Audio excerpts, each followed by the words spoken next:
चलिए, तो last class में हम लोग SN2 रिएक्शन पर, SN2 मैकेनिज्म पर कुछ क्वेश्चंस कर रहे थे, ठीक है।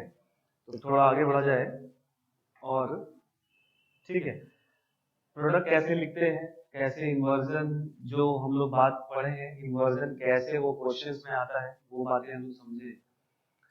तो अब थोड़ा सा उसी में एक आध क्वेश्चन और देख लिया जाए, फिर उसके बाद SN1 मैकेनिज्म पर पढ़ते हैं। नहीं, अच्छा देखो, जैसे मान लो प्रोडक्ट लिखने का ही अगर हम और क्वेश्चन एक करें, जैसे मान लीजिए अपने को ऐसा दे दिया CH3 C triple bond CH और यहाँ दे दिया आपने को NaNH2, ठीक है, A, और इसके बाद यहाँ पर दे दिया मान लो CH3 CH2 Br और यहाँ पर देगा B, ठीक है। तो मान लीजिए ये सवाल है और ट्राई करिए इस पेपर,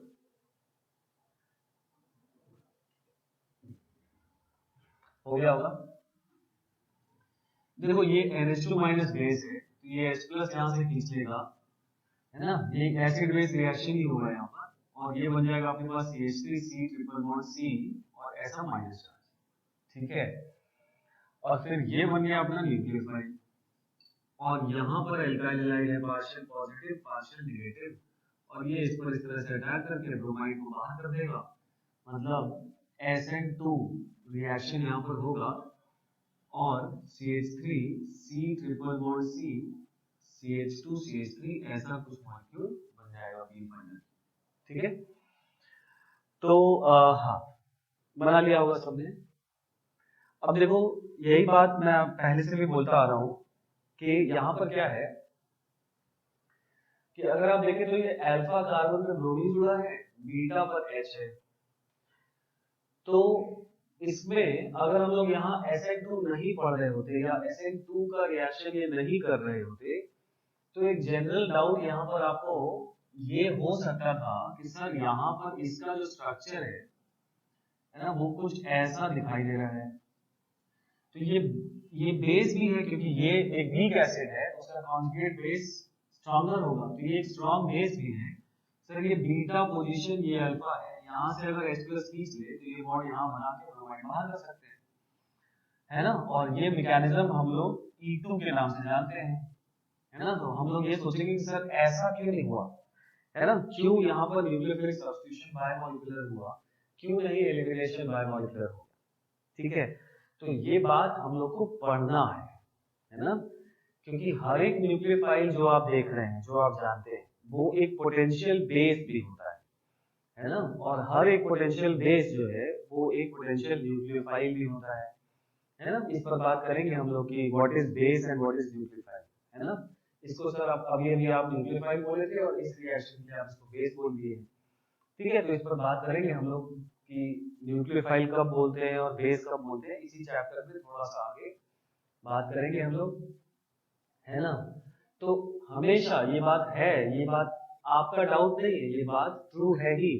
बेसिकली एलिमिनेशन रिएक्शन और सब्स्टिट्यूशन रिएक्शन आपस में कंपीटिंग रिएक्शन है ही, है ना। ऐसा नहीं है कि यहाँ पर ये नाम लिख कर आया कि SN2 होना है, हो सकता है कि एलिमिनेशन भी हो सकता था, ठीक है। बट इस पर्टिकुलर क्वेश्चन में यही प्रोडक्ट बनेगा, यही प्रोडक्ट बनेगा, ये वाला प्रोडक्ट यहाँ पर नहीं बनेगा या माइनर बनेगा, हम लोग बोले तो, समझ के बात ना। तो ये हम लोग को पढ़ना है ना, और इस पर थोड़ा सा हम जब आपको, है ना, कुछ थ्योरी देंगे तब आप ये बात समझ पाएंगे, तब आप ये बात कर पाएंगे कि यहाँ पर सब्स्टिट्यूशन होगा और यहाँ पर एलिमिनेशन होगा, और एक बड़ा इंपॉर्टेंट और इंटरेस्टिंग टॉपिक भी है ये, इस पर क्वेश्चन पूछा भी जाता है ना। अब समझ लीजिए इंटरेस्टिंग है ही, क्योंकि अगर आपने SN2 सोचा तो आप ये बना के प्रोडक्ट बनाया है, अगर आपने एलिमिनेशन सोचा तो आप एल्कीन बना के चले जाओगे, और सही तो एक ही होने वाला है, समझ रहे हैं बात। तो इसलिए ये चीज आपको आगे सिखाई जाएगी, सिखाएंगे, ठीक है। फिलहाल हम लोग क्योंकि SN2 पढ़ रहे हैं तो SN2 के नजरिए से ही अभी करो, SN2 के सारे एस्पेक्ट पहले सीख जाओ, E2 के सारे एस्पेक्ट हम लोग सीख लिए, SN2 के सारे एस्पेक्ट सीख लिए, अब हम इन दोनों में कंपेयर करना आगे चलकर सीखेंगे कि दोनों को कंपीट कैसे कराया जाए, कैसे ये डिसाइड किया जाए कि कौन सा रिएक्शन होगा, ठीक है। अच्छा, इसी में अगर हम लोग एक क्वेश्चन आगे मान लो ऐसा लेंगे CH3MgBr और प्लस मान लो ऐसा लेंगे ब्रोमीन HDT, है ना, और ये कायरल है, दिखाई दे रहा है सबको, और ये रिएक्शन कर रहा है। तो ग्रिग्नार्ड रिएजेंट है, ये अल्काइल हैलाइड है। वहां पर भी हम लोग एल्केन में क्वेश्चन किए थे, दिखाई दे रहा है अपने को कि SN2 रिएक्शन होगा, और ये CH3 माइनस, ये अपना यहाँ पर न्यूक्लियोफाइल है ना, और ये CH3 माइनस बैक साइड इसके अटैक करेगा लिविंग ग्रुप के, लिविंग ग्रुप अपना इलेक्ट्रॉन पेयर लेकर वापस बाहर जाएगा, और D इस तरफ आ जाएगा, H और T अपनी जगह पे रहेंगे, इस तरफ आ जाएगा मिथाइल। तो ये कायरल है, और इन्वर्जन बॉल्डेन इन्वर्जन हुआ है यहाँ पर, है ना, लेकिन R का S और S का R जरूरी नहीं है कि है, वो हम लोग को करके देखना पड़ेगा, ठीक है। लास्ट क्लास में भी हम लोग इस पर क्वेश्चन इस तरह से किए हुए थे, ठीक है, बहुत सिंपल सी बात। चलिए, तो ये क्वेश्चन समझ में आ गए, है ना, ऐसे क्वेश्चंस दिए रहते हैं। चलो इसको क्लियर कर लो, लिख लो तो हम क्लियर कर दें।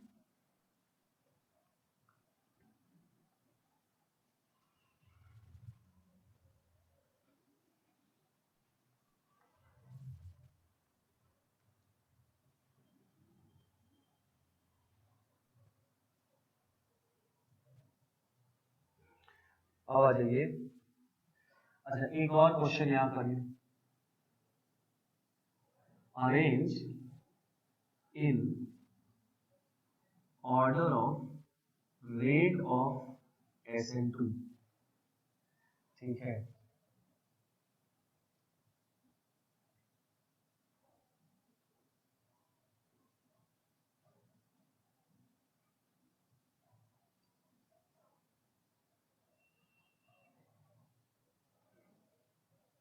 ठीक है, arrange in order of rate of SN2 reaction.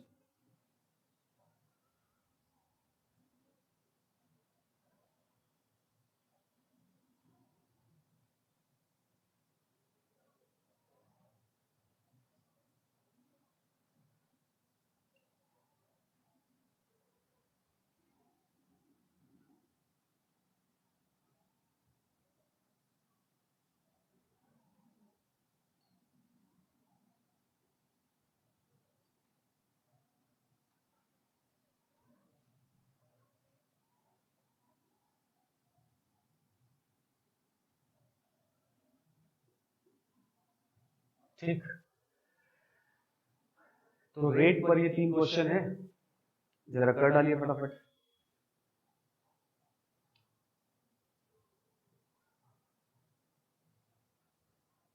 Pause करके कर डालिए, हो गया होगा। तो देखो, इसमें ऐसा होगा रेट SN2 का, सबसे अच्छा लिविंग ग्रुप इसके पास है, फिर इसके पास है, फिर इसके पास है, लिविंग ग्रुप के हिसाब से कर देंगे, ठीक है। तो ये सबका सही होगा। ये वाला करो, कर लिया होगा सबने, है ना। ये देखो वही क्वेश्चन है, थोड़ा सा मिला जुला कर सारा बात है ना, सिर्फ एक बात पर डिपेंड नहीं करता है। अगर इसमें, अब इसमें एक ही मॉलिक्यूल में सब है, तो आपको बारी बारी से सबका रेट देख लेना है। अगर यहाँ पर SN2 हो तो इसका रेट क्या होगा, यहाँ पर हो, यहाँ पर हो, यहाँ पर हो, अलग अलग चेक कर लेना, ठीक है। तो देखो यहाँ बगल O पर, फिर O के बाद कार्बन, कार्बन में ब्रोमीन जुड़ा है, याद है। ये देखो, ये अल्फा कार्बन अगर है जिस पर ब्रोमीन जुड़ा है, तो ये बीटा कार्बन कंपाउंड हो गया, पढ़े थे ना। तो इसका तो सबसे ज्यादा रेट होता है 10⁵ टाइम्स, इसका 900 टाइम्स, याद आ रहा है ना। ये वही स्ट्रक्चर है, दिख रहा है, बस एक मॉलिक्यूल में बना के दे दिया है, ऐसा हो जाएगा। ये ब्रिजहेड पर है, यहाँ पर होगा ही नहीं SN2, और ये ब्रिजहेड पर नहीं है, तो यहाँ पर एक SN2 होगा एक मॉडरेट रेट से, ठीक है। तो सबसे ज्यादा ऑर्डर यहाँ पर D का हो जाएगा, फिर हो जाएगा A का, फिर हो जाएगा C का, और लास्ट में होगा B। B में बेसिकली SN2 होगा ही नहीं, है ना। दरअसल यहाँ पर SN2 होगा ही नहीं क्योंकि ये ब्रिजहेड पर है, लेकिन अपने को ऑर्डर पूछ रहा है, तो अगर ऑर्डर पूछ रहा है तो फिर हम लोग ऑर्डर लिख देंगे, ठीक है। हमको हमको इससे मतलब नहीं है, लास्ट में रख देंगे उसको, क्योंकि नहीं हो रहा वहां पर, ऐसा कर सकते हैं। तो ये समझ में आ गया सबको ना? इसी एक ही स्ट्रक्चर में वो सारे स्पेशल केस जो हम लोग पढ़े थे उसमें से कुछ कुछ केस यहाँ पर इंट्रोड्यूस किया हुआ है और इस पर रेट आपसे पूछ सकता है। तो ये आपको पहचान में आना चाहिए ना, ये बीटा कार्बन है, अगर ये अल्फा हो गया तो बीटा पे कार्बन है ना? ये अल्फा पर ब्रोमीन है, उसके डायरेक्टली अटैच OR ग्रुप लगा रहता है, इसका 900 टाइम्स होता है ना, नोट्स चेक करिए। समझ में आ रही है ना बात? तो ऐसा ये चीज है, क्लियर?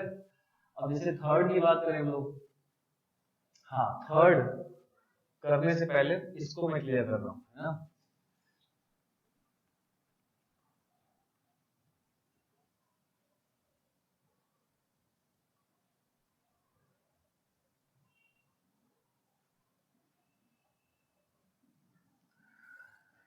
ठीक है, तो थर्ड करने से पहले आप सोच लिया है इसका, देखो ऐसे समझा जाए, ये वाला कार्बन का हाइब्रिडाइजेशन बोलो sp3 है क्या? ये वाले कार्बन का हाइब्रिडाइजेशन बोलो sp3 है, ये वाले कार्बन का हाइब्रिडाइजेशन बोलो sp3 है, और यहाँ पर भी जो कार्बन है इसका भी हाइब्रिडाइजेशन sp3 है, ठीक है? और एक SN2 रिएक्शन में ट्रांजिशन स्टेट में अपने को मालूम है, जब ट्रांजिशन स्टेट बनता है तो एक ऐसा सिचुएशन आता है ना, न्यूक्लियोफिल अटैक कर रहा होता है और लीविंग ग्रुप निकल रहा होता है, मतलब इसका sp2 हाइब्रिडाइजेशन होता है। याद आ रही है बात? हम लोग लिखे थे ट्राइगोनल प्लेनर, है ना? ट्राइगोनल बाई पिरामिडल स्ट्रक्चर है और sp2 होता है। तो sp3 में बॉन्ड एंगल कितना होता है? 109 डिग्री, है ना? और sp2 में बॉन्ड एंगल कितना होता है? 120 डिग्री, ठीक है? तो क्योंकि ये वाला कार्बन sp3 है अभी और ये बॉन्ड एंगल 60 डिग्री है ना, ये 60 डिग्री दिखाई दे रहा है, तो इसके पास जो अभी एंगल स्ट्रेन है वो है 109, जो कि होना चाहिए था -60/2। ये एंगल स्ट्रेन है इसके पास अभी, इस मॉलिक्यूल इस कार्बन के पास, ठीक है? ये एंगल स्ट्रेन है, लेकिन ट्रांजिशन स्टेट में जब इस पर रिएक्शन होगा तो ट्रांजिशन स्टेट में ये भी ऐसे ही होगा, होगा ही ना भाई, क्योंकि SN2 तो इसी के थ्रू जाता है। तो ट्रांजिशन स्टेट में इस कार्बन का हाइब्रिडाइजेशन हो जाएगा ये sp2, और क्योंकि ये 60 डिग्री है तो 60 ही रहेगा डिवाइडेड बाय 2, क्या 60 रहेगा? होना चाहिए हाइब्रिडाइजेशन के हिसाब से ट्रांजिशन स्टेट में 120। तो अभी का एंगल स्ट्रेन ज्यादा है कि ट्रांजिशन स्टेट का ज्यादा है? ट्रांजिशन स्टेट का एंगल स्ट्रेन बढ़ गया है, मतलब जब इस मॉलिक्यूल में अटैक होगा तो उसके ट्रांजिशन स्टेट में एंगल स्ट्रेन बढ़ जाएगा। तो ट्रांजिशन स्टेट में एंगल स्ट्रेन बढ़ेगा तो उसकी स्टेबिलिटी बढ़ेगी कि घटेगी? स्टेबिलिटी घटेगी, एनर्जी बढ़ेगा। तो अब इस मॉलिक्यूल में कुछ एंगल स्ट्रेन है और इस ट्रांजिशन स्टेट में क्योंकि एंगल स्ट्रेन बढ़ रहा है, खुद से सोचो, तो इसका एनर्जी बढ़ जाएगा, स्टेबिलिटी कम हो जाएगी, तो जो एक्टिवेशन एनर्जी है वो क्या हो जाएगा? बढ़ जाएगा, ज्यादा होगा। तो इस वजह से इसका रेट टुवर्ड्स SN2 रिएक्शन ज्यादा होना चाहिए कि कम होना चाहिए? कम होना चाहिए, करेक्ट। समझ के बाद बस ऐसे सोच रहे हैं। तो क्योंकि सबसे ज्यादा एंगल स्ट्रेन यहाँ आएगा, है ना, क्योंकि यहाँ पर 60 डिग्री है, इसलिए सबसे कम रेट SN2 का इसका होगा। फिर उसके बाद यहाँ पर 90 डिग्री है, यहाँ पर भी कुछ एंगल स्ट्रेन आएगा इसके ट्रांजिशन स्टेट में, तो इसका भी रेट SN2 का बहुत ज्यादा नहीं होगा, कम होगा। क्यों भाई? देखने में तो सब सेकेंडरी है, लेकिन यहाँ पर जो मेजर डिसाइडिंग फैक्टर है वो एंगल स्ट्रेन आता है। तो क्योंकि यहाँ पर भी जो कार्बन है उस पर 90 डिग्री है, तो इस पर भी एंगल स्ट्रेन ट्रांजिशन स्टेट में जाएगा, लेकिन इससे कम एंगल स्ट्रेन होगा। तो अगर एंगल स्ट्रेन इसका इससे कम है इसका, तो इसका रेट टुवर्ड्स SN2 ज्यादा होगा, ठीक है? और इसमें और ज्यादा रेट होगा, इसमें और ज्यादा रेट होगा। समझ में आ रही है ना बात? तो क्योंकि ये तो चेयर फॉर्म में रहता है ना, इसके पास एंगल स्ट्रेन नहीं है। अगर आप बोलोगे सर ये 120 डिग्री है और 109 होना चाहिए, तो इसका शेप ऐसा नहीं होता है, तो बनाया गया है, ये तो चेयर फॉर्म में रहता है ना, तो इस वजह से इसके पास भी एंगल स्ट्रेन नहीं है। तो अब इस लॉजिक से हम लोग इसका आंसर कर दे और हम लोग इसके आंसर पे पहुंच गए। सबसे ज्यादा रेट इसका, फिर इसका, फिर इसका, फिर इसका, ठीक है। लेकिन यहाँ थोड़ा सा चेंज है, यहाँ पर जो सबसे ज्यादा रेट हो जाएगा वो 5 मेंबर्ड का हो जाएगा। याद है क्यों? वो इसलिए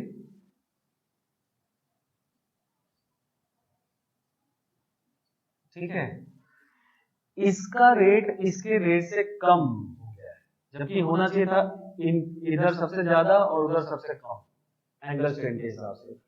लेकिन साइक्लोपेंटाइल हैलाइड का साइक्लोहेक्साइल हैलाइड से ज्यादा रेट इसलिए हो गया है क्योंकि याद करिए लास्ट क्लास में जब रेट ऑफ SN2 हम लोग पढ़ रहे थे तो साइक्लोहेक्साइल हैलाइड में दोनों कॉन्फॉर्मेशंस में, इक्वेटोरियल में और एक्सियल में, दोनों में हम लोग बात किए थे कि नॉर्मल सेकेंडरी एल्काइल हैलाइड से इसका रेट काफी कम होता है क्योंकि इक्वेटोरियल पर अटैक ही नहीं हो पाता और एक्सियल पर अटैक जब होता है न्यूक्लियोफाइल का तो जो डाई एक्सियल वो जो हाइड्रोजन होते हैं वो उसको निकलने में दिक्कत पैदा करते हैं।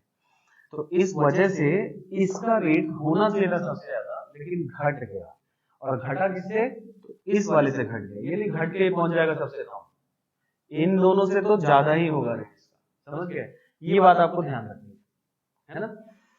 तो ये ऑर्डर होता है। अगर साइक्लिक कंपाउंड्स की बात करें तो साइक्लोहेक्साइल है ना, साइक्लोहेक्साइल हैलाइड का जो रेट है वो साइक्लोपेंटाइल से कम होता है बिकॉज वही एक्सियल इक्वेटोरियल वाला सवाल है ना, 1315 डाई एक्सियल रिपल्शन वाला, समझ गए? तो ये चीज अच्छा, इन दोनों का लॉजिक समझ में आ गया सबको?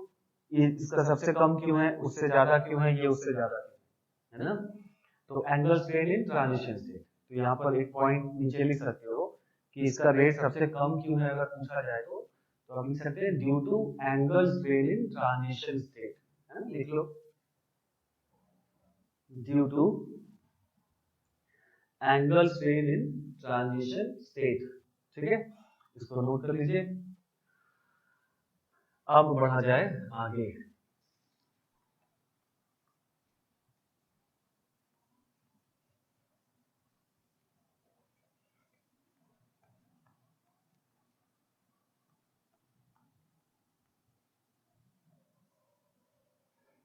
ठीक है भाई, चल अब लिखो SN1 मैकेनिज्म, ठीक है, SN1 मैकेनिज्म। और SN1 का फुल फॉर्म पता है अपने को, है ना, न्यूक्लियोफिलिक सब्स्टिट्यूशन यूनिमॉलिक्यूलर, है ना, 1 स्टैंड्स फॉर यूनिमॉलिक्यूलर, ठीक है। तो इसमें एक पॉइंट पहले लिख लो, उसके बाद आगे बढ़ा जाए, समझा जाए कि SN1 कैसे होता है, ठीक है। एक पॉइंट लिखिए, this mechanism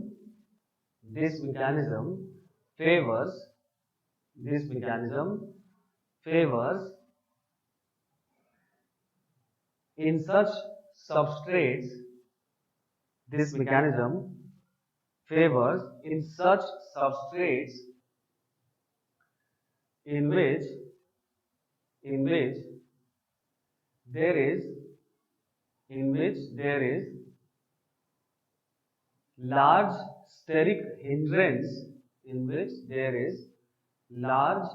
steric hindrance, on carbon containing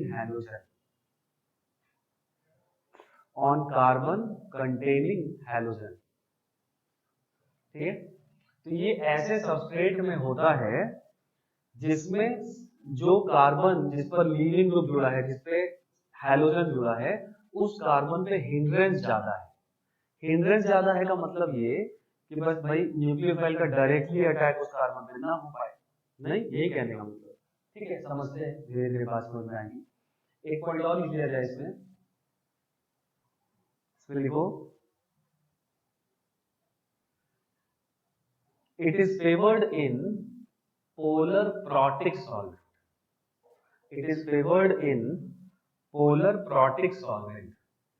ठीक है। तो ये पोलर प्रोटिक सॉल्वेंट में फेवर्ड होगा और SN2 जो है वो पोलर ए प्रोटिक में फेवर्ड होता है।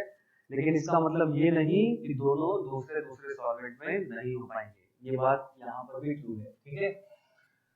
तो हम समझेंगे यहाँ पर क्यों पोलर प्रोटिक में ये फेवरेबल है। पहले इस मैकेनिज्म को थोड़ा समझा जाए। जैसे मान लो एक ऐसा मॉलिक्यूल हमने ले लिया, इस पे लेटर से ऐसा कुछ है, तो इस कार्बन पे कोई R1 R2 R3 ग्रुप जुड़ा हुआ है ना। तो R1 R2 R3 normally alkyl groups हैं।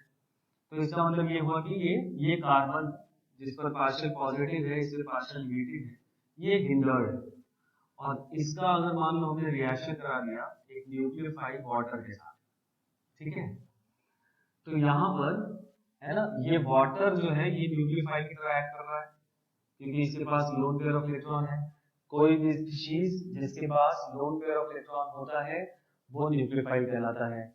तो वाटर एक न्यूक्लियोफाइल है, ये हमने एक एल्काइल हैलाइड ले लिया है, और इस एल्काइल हैलाइड का रिएक्शन इस न्यूक्लियोफाइल से करा रहे हैं हम लोग। तो इसमें जो प्रोडक्ट मिलता है R1 R2 R3 और यहाँ आ जाएगा OH, है ना, वही चीज होगी सिंपल। यहाँ से Cl बाहर जाएगा, वाटर आके अटैक करेगा, ऐसा एक OH लग जाएगा। और अगर हम लोग स्टीरियोकेमिकली बात करें तो ये वाला प्रोडक्ट रिटेंशन प्रोडक्ट बोला गया। रिटेंशन मतलब जिधर यहाँ पर क्लोरीन जुड़ा था उसी तरफ OH जुड़ा। तो अगर ये देखें आप ध्यान से तो ये कार्बन का आयरन है, ये कार्बन का आयरन था, तो यहाँ पर रिटेंशन ऑफ कॉन्फ़िगरेशन हुआ है, मतलब जैसा यहाँ था वैसा ही यहाँ भी है, ठीक है। और अगर इसको देखेंगे आप तो यहाँ पर देखेंगे कि ये चेंज हो गया है, मतलब यहाँ पर अगर हम लोग बात करेंगे तो ये इसको बोलेंगे हम लोग इन्वर्जन ऑफ कॉन्फ़िगरेशन हुआ है, ठीक है। तो SN1 मैकेनिज्म में अगर वो सेंटर कायरल जहां पर अटैक हो रहा है न्यूक्लियोफाइल का, अगर वो सेंटर कायरल बन रहा है या कायरल हो रहा है प्रोडक्ट में, तो आपको दोनों प्रोडक्ट मिलेंगे, मतलब रिटेंशन प्रोडक्ट भी मिलेगा और इन्वर्जन प्रोडक्ट भी मिलेगा, ठीक है ना। तो क्यों ऐसा होगा ये बात हम लोग समझेंगे मैकेनिज्म में। और इसमें एक और बात ध्यान में रखनी है ना, रिटेंशन और इन्वर्जन दोनों प्रोडक्ट मिलेगा, लेकिन जो परसेंट ऑफ इन्वर्जन है, परसेंट ऑफ इन्वर्जन प्रोडक्ट जो बना है उसका जो अमाउंट है वो परसेंट ऑफ रिटेंशन से थोड़ा ज्यादा होता है। समझ गए बात ना, मतलब इन्वर्टेड प्रोडक्ट थोड़ा ज्यादा बनता है रिटेंशन प्रोडक्ट से, ठीक है।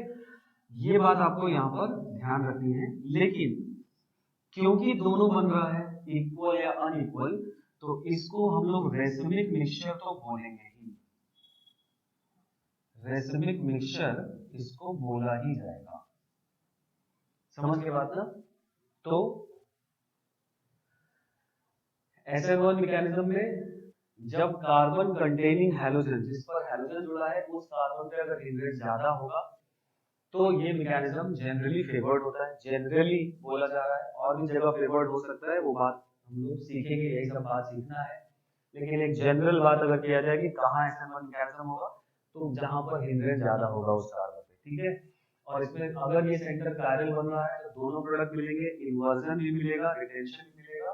और इन्वर्जन प्रोडक्ट का जो परसेंट है वो रिटेंशन प्रोडक्ट के परसेंट से रिलेटिवली थोड़ा सा ज्यादा होता है। तब भी इस मिक्सचर को हम लोग रेसिमिक मिक्सचर बोलते हैं, और यहाँ भी बोलेंगे। समझ गए ऐसी बात। तो जल्दी से इसको नोट करो, ये हो कैसे रहा है जरा ये समझा जाए। लिख लिया?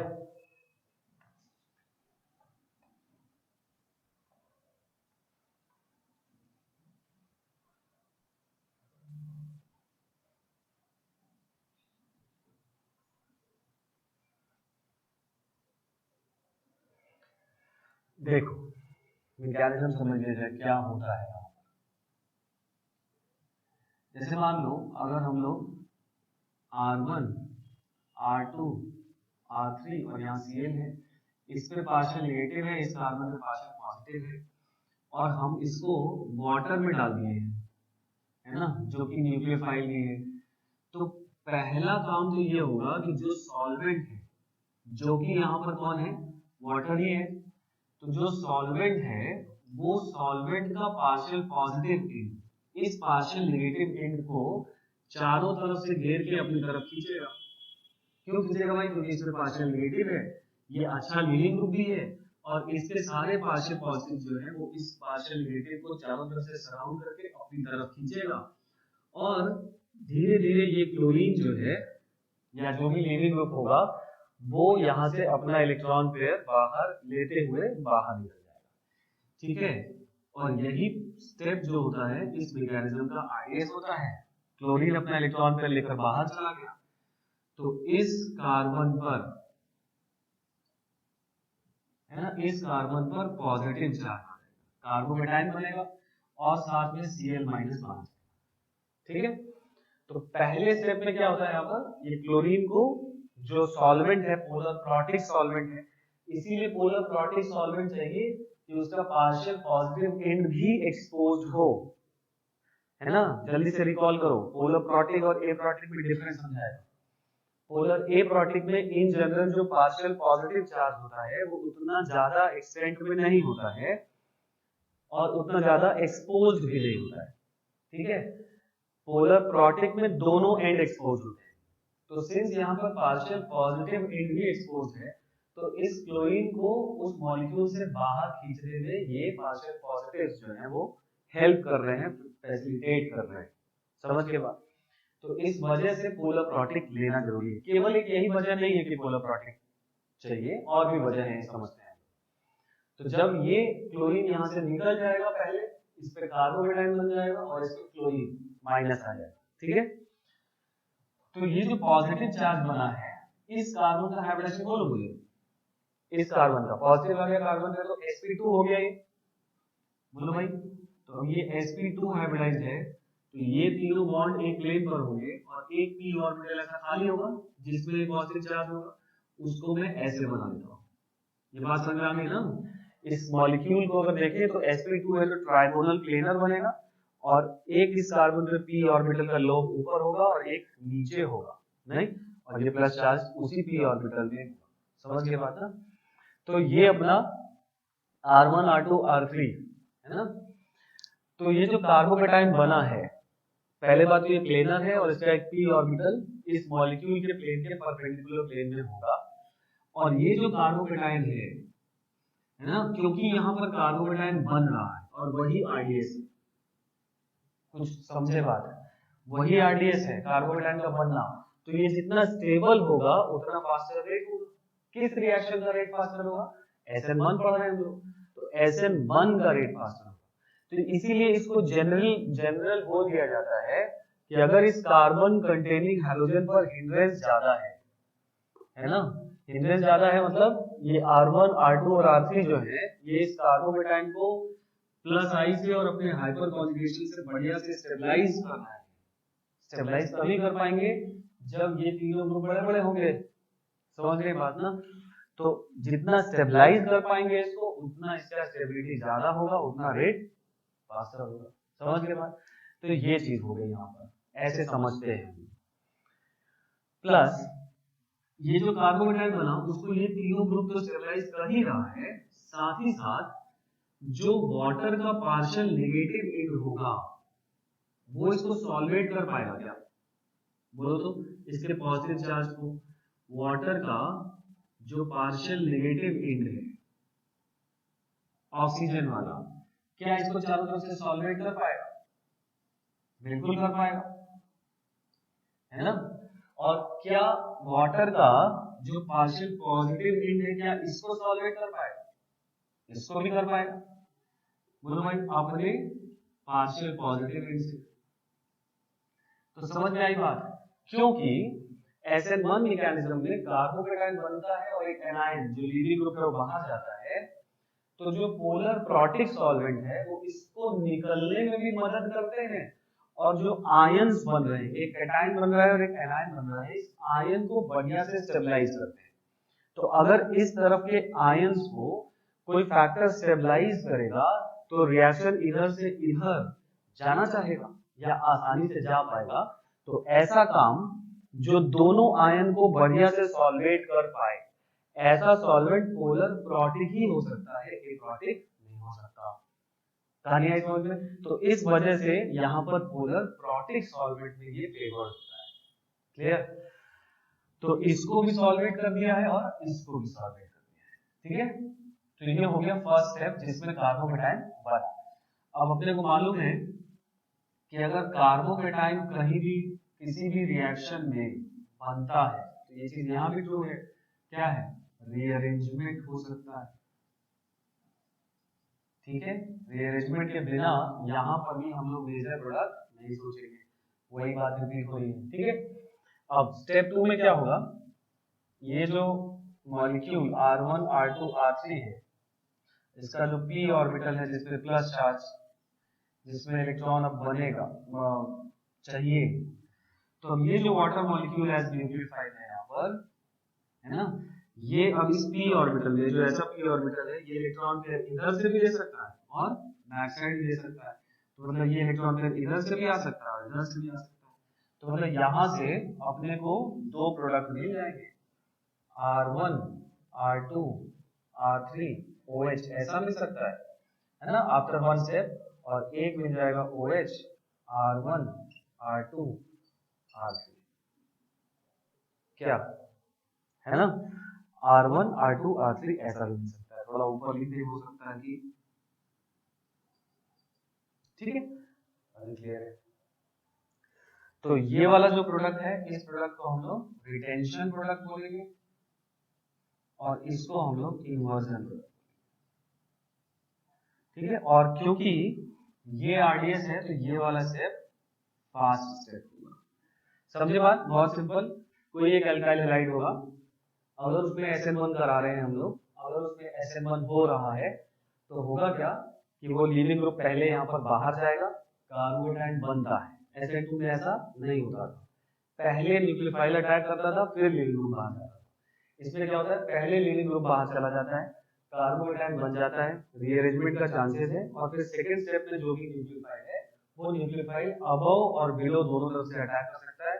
मतलब कि अगर ये कायरल है तो यहाँ पर दोनों प्रोडक्ट बनने के चांसेस आपके पास होते हैं।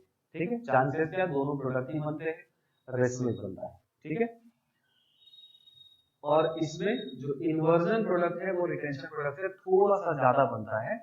चलो थोड़ा समझ लिया जाए कि ऐसा क्यों होता है। ठीक है, फिर हम लोग इसका कैरेक्टरिस्टिक्स इसमें भी बहुत सारा है देखेंगे, है ना। पहले फटाफट नोट कर लो, इसको नोट कर लीजिए फिर आगे बढ़ा जाए।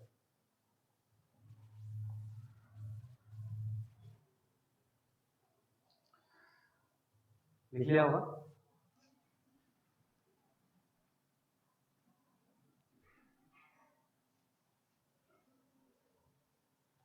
चलो तो एक बार मन में दोहराइए जरा कि क्यों इसमें पोलर प्रोटिक सॉल्वेंट फेवर करता है। इस मैकेनिज्म को जरा बताइए, तो जरा सोचिए। मैकेनिज्म कर लिया है हम लोगों ने। इसमें पोलर प्रोटिक सॉल्वेंट क्यों फेवर्ड होता है? क्योंकि वो लीविंग ग्रुप को निकलने में भी सहायता करता है और जो आयंस बनते हैं उनको सॉल्वेट करके उनकी स्टेबिलिटी बढ़ाता है। तो अगर उनको सॉल्वेट करके उनकी स्टेबिलिटी बढ़ाएगा तो इस तरफ से इस तरफ रिएक्शन जाना चाहिए, है ना। तो इसी वजह से पोलर प्रोटिक सॉल्वेंट यहाँ पर लिया जाता है। अगर यहाँ पर ए प्रोटिक ले लेंगे तो जो एनायन बना है उसका सॉल्वेशन नहीं हो पाएगा, ठीक है ना। तो इसलिए यहाँ पर पोलर प्रोटिक जो है वो ज्यादा फेवर करता है। ठीक है, अब जरा लिखो reason of inversion greater than retention. ठीक है, reason of inversion greater than retention. क्यों ऐसा होता है जो भी लोग समझे, है ना। देखो ऐसा इसलिए होता है, जैसे मान लो हमने एक मॉलिक्यूल लिया एल्काइल हैलाइड, इसको हम लोगों ने, है ना, किसी सॉल्वेंट में रिएक्शन करा दिया, तो इसमें पहले स्टेप में क्या होता है, लीविंग ग्रुप बाहर चला जाता है। चलो भाई, लीविंग ग्रुप बाहर चला गया, ऐसा बन गया।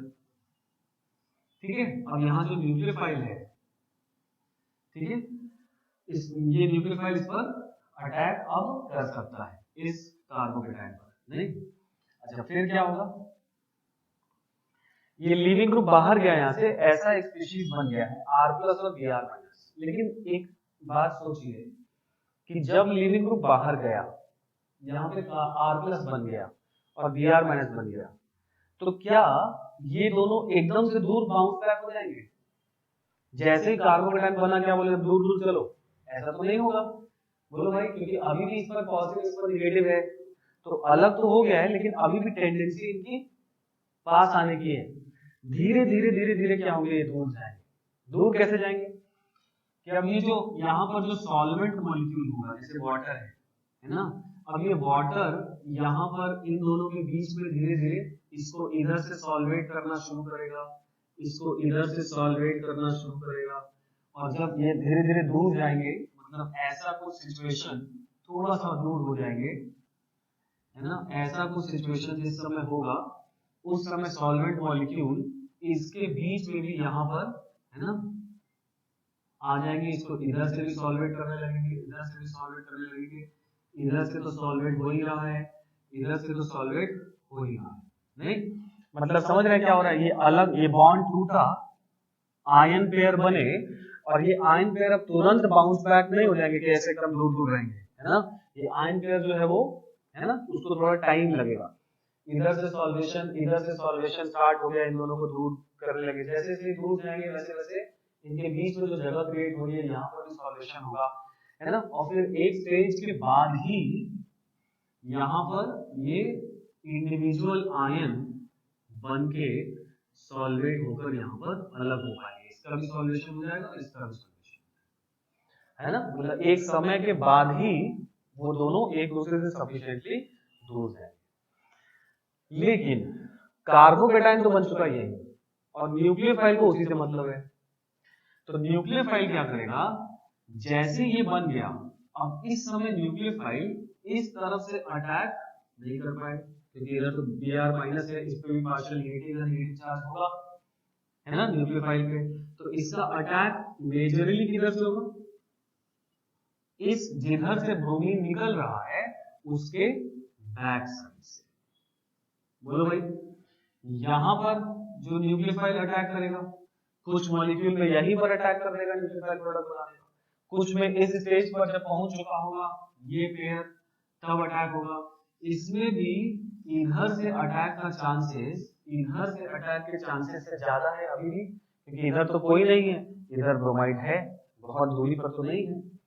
और जब यहां पहुंच जाएगा, इस स्टेज में जब कुछ मॉलिक्यूल पहुंच जाएंगे, उस केस में न्यूक्लियोफाइल का दोनों तरफ से जो अटैक है, इस कार्बोकेटायन पे जो p ऑर्बिटल है, दोनों तरफ से अटैक का जो पॉसिबिलिटी हो जाएगा सेम हो जाएगा इस स्टेज पे, जब R प्लस और Br माइनस एक दूसरे से दूर हो जाएंगे। तो कुछ मॉलिक्यूल में न्यूक्लियोफाइल यही अटैक कर देगा, कुछ में यहाँ करेगा, कुछ में यहाँ करेगा। तो जिसमें यहाँ करेगा वहां से 50-50% दोनों प्रोडक्ट बनेंगे, लेकिन जिसमें अटैक इधर या इधर हो चुका है वो तो इन्वर्टेड ही बनाएगा, उसमें तो बैक साइड ही अटैक हो रहा है ना। तो इसी वजह से यहाँ पर inversion is greater than, slightly greater than retention. मतलब जिन मॉलिक्यूल्स में यहाँ रिएक्शन हो गया उसमें इन्वर्टेड प्रोडक्ट ही बनेगा, और इसीलिए यहाँ से 50-50% बनेगा। ठीक है, तो इस इफेक्ट को एक नाम, इस बात को समझ में आ गई अपने को, एक नाम भी ले लिया जाता है, this is called intimate ion pair effect. ठीक है, इंटीमेट आयन पेयर इफेक्ट। ठीक, नोट कर लीजिए। तो ये बात समझ में आ गई, why inversion is slightly greater than retention. चलो भाई, इसको क्लियर कर रहे हैं।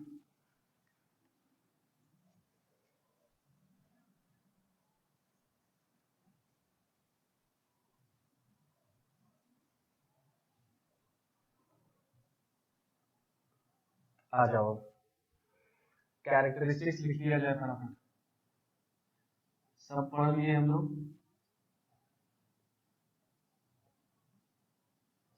रेट लॉ हो जाएगा K into concentration of alkyl halide, है ना, क्योंकि आरडीएस में इसमें सिर्फ एल्काइल हैलाइड आ रहा है, याद है ना।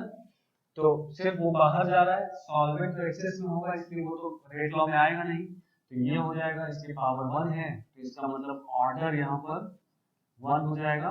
मॉलिक्यूलैरिटी भी कितना बोल दोगे, 1 ही बोल दोगे, क्योंकि आरडीएस में एक ही मॉलिक्यूल पार्टिसिपेट करना है, ठीक है, सॉल्वेंट को नहीं देखते क्या। दूसरा, अच्छा, formation of carbocation, formation of carbocation is RDS. अगर कार्बोकेटाइन का बनना आरडीएस है तो रेट ऑफ SN1 कैसे डिपेंड करेगा, जल्दी से बता दो। पढ़ चुके हैं हम लोग कि अगर कार्बोकेटाइन का बनना आरडीएस है तो जितना स्टेबल कार्बोकेटाइन बनेगा उतना ज्यादा रेट होगा। मतलब अगर रेजोनेंस स्टेबलाइज्ड कार्बोकेटाइन है तो उसका रेट सबसे ज्यादा होगा, फिर टर्शियरी कार्बोकेटाइन का होगा, फिर सेकेंडरी का होगा और फिर प्राइमरी का होगा। तो इधर से इधर रेट ऑफ SN1 क्या होगा भाई, बढ़ेगा। समझे? मतलब SN1 मैकेनिज्म एक यहाँ पर जनरल एक और बात समझो, है ना, जैसे कार्बोकेटाइन का बनना आरडीएस है तो हम लोगों ने बात की कि SN1 मैकेनिज्म कहाँ होगा, तो हम लोग पहली लाइन में कंडीशन लिखे थे कि जहां पर हिंड्रेंस सबस्ट्रेट पर ज्यादा होगा उस कार्बन पर वहां पर ज्यादा रेट होने का चांसेस है, ज्यादा रेट होगा SN1 का। तो जरूरी नहीं कि वही हो, जैसे टर्शियरी में हिंड्रेंस ज्यादा होगा तो उस पर रेट ज्यादा होगा, ठीक है, लेकिन रेजोनेंस स्टेबलाइज्ड अगर कहीं कार्बोकेटाइन बन रहा है तो वहां पर भी SN1 का रेट ज्यादा, इसलिए मैं कह रहा था कि जनरली ऐसा होता है, ठीक है। मैकेनिज्म वाइज अगर देखा जाए तो हर उस जगह SN1 का रेट काफी ज्यादा होगा जहां पर रेजोनेंस स्टेबलाइज्ड कार्बोकेटाइन बने, ठीक है, रेजोनेंस स्टेबलाइज्ड बने, टर्शियरी हो, अल्फा हाइड्रोजन बहुत ज्यादा हो, ठीक है, और प्राइमरी में SN1 का रेट सबसे कम होगा। समझ रहे हैं, ऐसा कुछ होगा। तीसरा क्या है ना, रीअरेंजमेंट इज पॉसिबल, यहां पर रीअरेंजमेंट इज पॉसिबल, ठीक है, बात तो पता ही है अपने को, है ना, favoured in polar protic solvents, और पोलर प्रोटिक सॉल्वेंट्स का हम लोग, है ना, पोलर प्रोटिक सॉल्वेंट्स का एग्जांपल लिखे थे, है ना, जिसमें H का बॉन्ड डायरेक्टली NO या F के साथ होगा उसको कैटेगराइज कर दिया जाएगा पोलर प्रोटिक सॉल्वेंट, ठीक है। इतनी बात आई समझ में? क्यों पोलर प्रोटिक में सॉल्वेटेड होगा, तो उसका रीजन हम लोग जानते हैं कि वो जो आयंस बनेंगे उनको सॉल्वेट करेगा और लीविंग ग्रुप को निकलने में मदद करता है, ठीक है। तो ये इसका, है ना, फीचर है। इसका एनर्जी प्रोफाइल भी आप लोग बना सकते हो, है ना, बहुत सिंपल है। पहला आरडीएस है तो ऊपर से जाएगा, फिर दूसरे में अटैक होगा तो फिर उसका पास होगा, ठीक है। अगर कहीं रीअरेंजमेंट हो गया तो एक और पीक आएगा। बहुत सारे क्वेश्चन इस तरह के हम लोगों ने कर रखे हैं, पोस्टर में भी थे, है ना, टेस्ट में भी पूछा जा चुका है, तो एनफ उसके लिए हम लोग तैयारी कर चुके हैं, ठीक है। चलो तो ये लिख लो जल्दी से, और इसमें सबसे पहला जो क्वेश्चन है,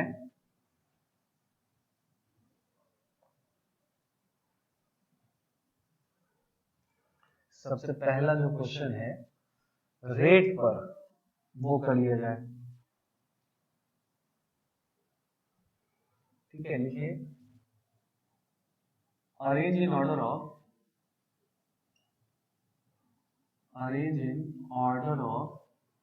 रेट ऑफ SN1, ठीक है। सिंपल है, एकदम सिंपल है। फटाफट मैं क्वेश्चन लिख रहा हूं, है ना, आप फटाफट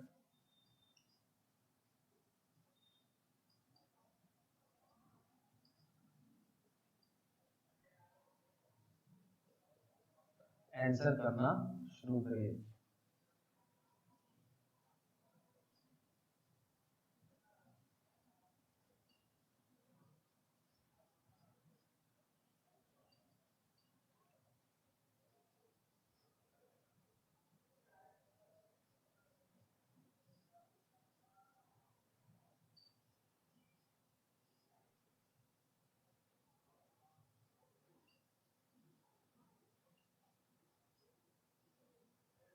जीओसी का क्वेश्चन हो गया ये, है ना, फिर से कोई नई बात नहीं है।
चलो पहले इतना कर लिया जाए, उसके बाद आगे बढ़ते हैं।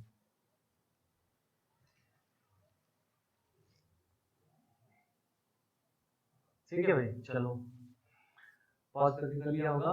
देखो पहला वाले में ऐसे रेट वेरी करेंगे, ये बाहर गया यहाँ प्लस चार्ज, ये बाहर गया यहाँ प्लस चार्ज, ये बाहर गया यहाँ प्लस चार्ज, क्या सभी में बेंजाइलिक कार्बोकेटाइन बन रहा है? तो बेंजाइलिक बन रहा है तो रेट सब इसका सबसे ज्यादा कैसे हो गया सर, है ना, सब में सेम कार्बोकेटाइन बन रहा है। तो याद करिए, है ना, कैरेक्टरिस्टिक में हम लोग ये पॉइंट नहीं लिखे हैं क्योंकि अब ये पुरानी बात हो गई है। आरडीएस में कौन निकल रहा है? लीविंग ग्रुप, लीविंग ग्रुप निकल रहा है। तो जितना बेटर लीविंग ग्रुप होगा उतना फास्टर निकलेगा। तो सबसे अच्छा लीविंग ग्रुप आयोडाइड है यहाँ पर, फिर ब्रोमाइड है, फिर क्लोराइड है, ठीक है। इसलिए ऑर्डर सबसे ज्यादा रेट ऑफ एसिड ये, ठीक है। अगर कुछ लोग जिनको डाउट हो तो कैरेक्टरिस्टिक में एक पॉइंट और लिख सकते हैं, है ना, जो इसके पहले कैरेक्टरिस्टिक कर रहे थे उसमें एक पॉइंट लिख सकते हो कि better the leaving group faster the rate, है ना, क्योंकि उसका बाहर जाना आरडीएस हो रहा है, ठीक है ना। चलो इसकी बात करें अगर हम लोग, तो इसमें अगर इसको बाहर करोगे तो यहाँ कार्बोकेटाइन बनेगा, इसमें बाहर करोगे तो यहाँ कार्बोकेटाइन बनेगा, इसमें बाहर करेंगे तो यहाँ बनेगा। तो सभी बेंजीन के साथ रेजोनेंस में तो है ही, बेंजाइलिक है ही। इसके पास 6 अल्फा हाइड्रोजन भी है, इसके पास 3 अल्फा हाइड्रोजन है और इसके पास एक भी अल्फा हाइड्रोजन नहीं होगा। तो रेजोनेंस सब में बराबर और इसके पास अल्फा हाइड्रोजन ज्यादा, तो ये ज्यादा स्टेबल कार्बोकेटाइन है, इसलिए रेट ज्यादा होगा। ये वाले क्वेश्चन हम लोग कर चुके हैं, सब लीविंग ग्रुप सेम है, सब पर पॉजिटिव पॉजिटिव ले आएंगे और इस पॉजिटिव चार्ज की स्टेबिलिटी आप चेक कर लेंगे, है ना। तो ये पॉजिटिव चार्ज जब रेजोनेंस करते हुए यहाँ पहुंचेगा तो यहाँ पर ये बैक बॉन्डिंग से इसको स्टेबलाइज कर देगा। ये पॉजिटिव चार्ज जब प्लस चार्ज रेजोनेंस करते हुए यहाँ आएगा तो ये हाइपर कॉन्जुगेशन और प्लस आई से स्टेबलाइज करेगा। ये जब पॉजिटिव चार्ज यहाँ पर आएगा तो NO2 उसको डीस्टेबलाइज कर देगा और ये अपना रेफरेंस हो गया। तो इसमें सबसे ज्यादा रेट हो जाएगा मेरे हिसाब से बी का, फिर हो जाएगा डी का, फिर होगा ए का और लास्ट में होगा सी का। बोलो भाई, इधर से इधर रेट बढ़ेगा, है ना। ज्यादा टाइम नहीं दे रहा हूँ मैं इसके, क्योंकि जीओसी का क्वेश्चन आप लोग एक्सपर्ट हो चुके हो उसमें, है ना, पढ़ चुके हो और अभी भी हम लोग कई बार कर चुके हैं, ठीक है, हो गया। वैसे इसको देख लो, इसमें जब बाहर जाएगा तो यहाँ प्लस आएगा, ये एलाइलिक कार्बोकेटाइन है, पहचान रहे सब लोग, है ना। डबल बॉन्ड वाले कार्बन से जो कार्बन जुड़ा रहता है उस पर प्लस चार्ज, तो ये रेजोनेंस में होगा। इसमें भी यहाँ पे प्लस चार्ज आएगा, रेजोनेंस सेम होगा, 3 अल्फा हाइड्रोजन एक्स्ट्रा है ना। इसमें भी जब ये बाहर जाएगा यहाँ पे प्लस चार्ज आएगा, रेजोनेंस होगा, इसके बाद 6 हाइपर कॉन्जुगेशन एक्स्ट्रा है, तो इसमें रेट ऐसा वैरी करेगा। कर लिया होगा। फिफ्थ वाला बताओ, और मैं इधर क्या क्लियर कर रहा हूँ, ठीक है।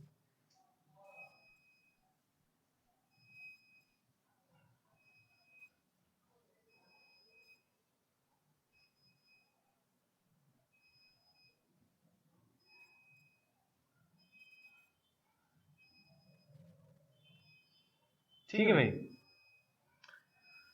हाँ फिफ्थ में देखो, इसमें जब यहाँ पे प्लस चार्ज आएगा कोई रेजोनेंस नहीं, इसमें यहाँ पे प्लस चार्ज आएगा ये इसके साथ रेजोनेंस में, इसमें जब यहाँ पे प्लस चार्ज आएगा तो इधर से भी रेजोनेंस, इधर से भी रेजोनेंस, तो सबसे ज्यादा रेट इसका, फिर इसका, फिर इसका, क्लियर। लेकिन ये गलत हो जाएगा, इसमें सबसे ज्यादा रेट हो जाएगा बी का, फिर ए का, लास्ट में सी जाएगा। सी इसलिए क्योंकि अगर यहाँ पे प्लस चार्ज आ गया तो देखो 2 2 4 और यहाँ पे प्लस चार्ज, मतलब ये रेजोनेंस में, तो ये एंटी एरोमेटिक हो जाने वाला है, क्या, और anti aromatic compounds are unstable, तो इस वजह से सबसे ज्यादा रेट इसका, फिर इसका, लास्ट में इसका। इसकी बात करिए, इसमें यहाँ पे प्लस चार्ज, सेम वही चीज है, इसमें यहाँ पे प्लस चार्ज, इसमें यहाँ पे प्लस चार्ज और यहाँ पे प्लस चार्ज, तो इसमें कोई रेजोनेंस नहीं, 4 अल्फा हाइड्रोजन, इसमें एक रेजोनेंस, इसमें 2 रेजोनेंस, इसमें भी 2 रेजोनेंस, एक बार रेजोनेंस होकर यहाँ प्लस आएगा, फिर एक बार रेजोनेंस होकर यहाँ प्लस आएगा। अच्छा, ये एंटी एरोमेटिक नहीं हुआ, या ये एंटी एरोमेटिक नहीं हुआ, एंटी एरोमेटिक पूरे रिंग में डीलोकलाइज होना चाहिए। यहाँ पे ये कार्बन sp3 है, इस पर रेजोनेंस नहीं हो पाएगा, तो ये एंटी एरोमेटिक, ये दोनों नहीं, इसमें ये वाला sp3 है, क्या समझ के बाद। तो यहाँ पर अब इन दोनों में तीन तीन रेजोनेटिंग स्ट्रक्चर बनेंगे। देखो एक ये है, एक यहाँ आएगा, एक यहाँ आएगा, तीन रेजोनेटिंग स्ट्रक्चर बनेंगे। इसमें भी एक बार प्लस यहाँ आएगा और एक बार प्लस यहाँ आएगा। इसमें दो रेजोनेटिंग स्ट्रक्चर बनेंगे, इसमें एक भी नहीं बनेगा। तो इन दोनों में कैसे डिसाइड हो रहा है, ये एक्सटेंडेड रेजोनेंस है, क्या दिस इज एक्सटेंडेड रेजोनेंस, पढ़े हैं लोग। और ये वाला क्रॉस रेजोनेंस है, तो इस वजह से ये ज्यादा स्टेबल हो जाएगा। तो यहाँ पर ऑर्डर हो जाएगा क्या, डी फिर सी फिर बी फिर ए, ऐसा कुछ, ठीक है। और क्वेश्चन करो।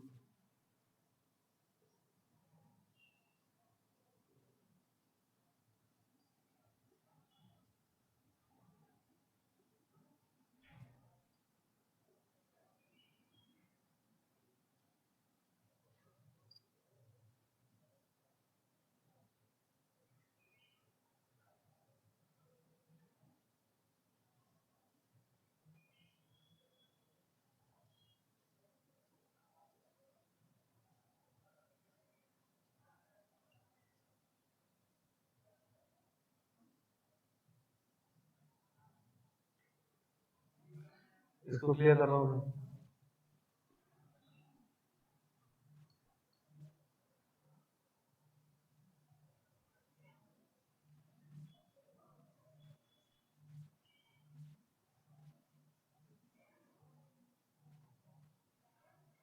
चलिए इसको करिए सब लोग।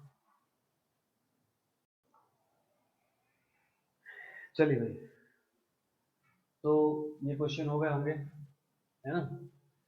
एक आध और क्वेश्चन लिख लिया जाए।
मोस्टली जो है जीओसी का क्वेश्चन है ये सब,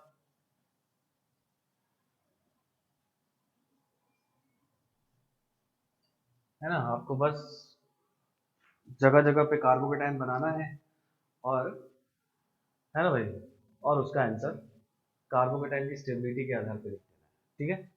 चलिए, तो देखो इसमें कर लिया होगा, इसमें कार्बोकेटाइन यहाँ बनाए, ऐसा रेजोनेंस बैक बॉन्डिंग हो रहा है। इसमें कार्बोकेटाइन बनाए, रेजोनेंस हुआ, यहाँ प्लस आया, बैक बॉन्डिंग हुआ। इसमें कार्बोकेटाइन बनाए, कोई बैक बॉन्डिंग नहीं है, सिर्फ 4 अल्फा हाइड्रोजन है। शिफ्ट होने के बाद बैक बॉन्डिंग है, शिफ्ट होने के, हाइड्राइड शिफ्ट के बाद। तो जो इनिशियल कार्बोकेटाइन बनता है ना, वही तो आरडीएस होता है।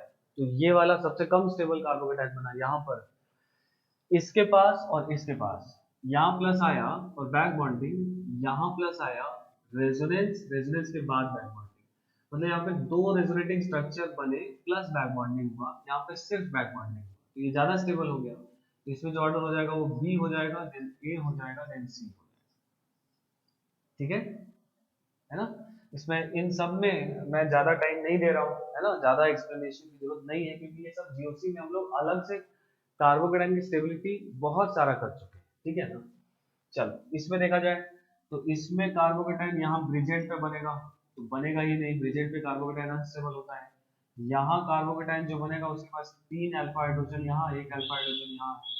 यहाँ जो बनेगा इसके पास एक भी अल्फा हाइड्रोजन नहीं है, यहाँ पर होता है लेकिन हाइपर कॉन्जुगेशन नहीं हो पाएगा, नहीं। तो इसमें सबसे ज्यादा स्टेबल हो गया बी, फिर हो जाएगा सी, और सबसे लास्ट में हो जाएगा ए। इस तरह से रेट ऑफ एसेंबल बढ़ेगा। इसमें देखो, यहाँ बाहर किए यहाँ प्लस चार्ज आया, बैक बॉन्डिंग। इसमें यहाँ से बाहर किए यहाँ प्लस चार्ज आया, बैक बॉन्डिंग। इसमें यहाँ से मार के प्लस चार्ज आया, ढेर सारा रेजोनेंस। लेकिन हम लोगों ने बात की है कि बैक बॉन्डिंग जो है वो हाईली स्टेबलाइज कर देता है कार्बोकेटाइन को, और क्योंकि नाइट्रोजन जो है वो कम इलेक्ट्रोनेगेटिव है ऑक्सीजन से, तो सबसे ज्यादा बी स्टेबल है, फिर ए है, फिर सी है। इसका आंसर हो जाएगा बी, फिर ए, फिर सी। ठीक है, ये इस वाले क्वेश्चन का आंसर हो जाएगा। इसमें देखो यहाँ से स्टार्ट हो रहा है, यहाँ प्लस चार्ज आएगा, ठीक है, रेजोनेंस से यहाँ प्लस चार्ज, फिर बैक बॉन्डिंग, बहुत अच्छी बात है। इसमें यहाँ पे प्लस चार्ज आया, दो रेजोनेंस, ठीक है। इसमें यहाँ पे प्लस चार्ज आया, दो, दो चार और दो छः, 6 पाई इलेक्ट्रॉन एरोमेटिक हो गया। तो सबसे ज्यादा स्टेबल ये हो गया, फिर ये हो गया, क्योंकि यहाँ बैक बॉन्डिंग है, फिर ये हो गया। तो इस वाले का आंसर हो जाएगा सबसे ज्यादा सी, फिर हो जाएगा ए, और फिर हो जाएगा बी। ठीक है। 11th वाले में थोड़ा सा एक जगह मुझे बताना है, बाकी आप कर लोगे। देखो सबसे कम रेट तो इसका होगा, क्योंकि ये बाहर जाएगा, यहाँ कार्बोकेटाइन बनेगा, तो ये इस तरह का कार्बोकेटाइन है, क्या विनाइलिक कार्बोकेटाइन है, नहीं ये विनाइलिक टाइप का है ना। तो ये तो अनस्टेबल है ना, हाईली अनस्टेबल है। वही चीज आ रहा है, जिस कार्बन पे पाई बॉन्ड है उसी में प्लस चार्ज, अनस्टेबल हो गया। अच्छा, यहां से बाहर जाएगा तो ये प्लस चार्ज है, ये साइक्लोप्रोपाइल मिथाइल वाला है। यहाँ से प्लस चार्ज आएगा, यहाँ पर आएगा, ये एरोमेटिक हो गया। और यहाँ से प्लस चार्ज आएगा, नॉर्मल 2 डिग्री कंपाउंड है जिसके पास एंगल स्ट्रेन है। तो ये बात समझ में आ रही है कि एरोमेटिक ये भी हाईली स्टेबल कार्बोकेटाइन है, और ये साइक्लोप्रोपाइल मिथाइल, इसकी स्टेबिलिटी बताए थे आपको, ये भी हाईली स्टेबल है। तो सबसे कम रेट इसका है, उससे ज्यादा इसका है, और इन दोनों में से ज्यादातर लोग क्या है, थोड़ा सा गलत कर दिए होंगे, एरोमेटिक को सबसे ज्यादा और इसको उसके बाद रखे होंगे। लेकिन ये आपको एक फैक्ट है, ध्यान रखना पड़ेगा, cyclopropyl methyl is more stable than 3 membered aromatic compound. नहीं, cyclopropyl methyl is more stable than 3 membered, ये नहीं कि 7 मेंबर्ड से भी ज्यादा, 3 मेंबर्ड से ज्यादा स्टेबल होता है। तो इसमें जो ऑर्डर हो जाएगा वो हो जाएगा सी, फिर बी, फिर ए, और लास्ट में आ जाएगा डी। तो यहां पर ये चीज आपको ध्यान रखना होगा कि cyclopropyl methyl is slightly more stable then, है ना, 3 मेंबर्ड एरोमेटिक कार्बोकेटाइन। ठीक, not more stable then 7 membered, है ना, 8 मेंबर्ड, 9 मेंबर्ड नहीं, है ना, 4 मेंबर्ड, 5 मेंबर्ड, 4 मेंबर्ड 5 मेंबर्ड में एरोमेटिक ही नहीं बनेगा, इसलिए हम लोग बात नहीं कर रहे उसकी। ठीक है, चलिए, तो ये SN1 मैकेनिज्म का कुछ बात थी। प्रोडक्ट लिखना हम लोग नेक्स्ट क्लास में सीखते हैं, आसान है, रीअरेंजमेंट हो जाएगा। ठीक है, चलिए, नमस्कार।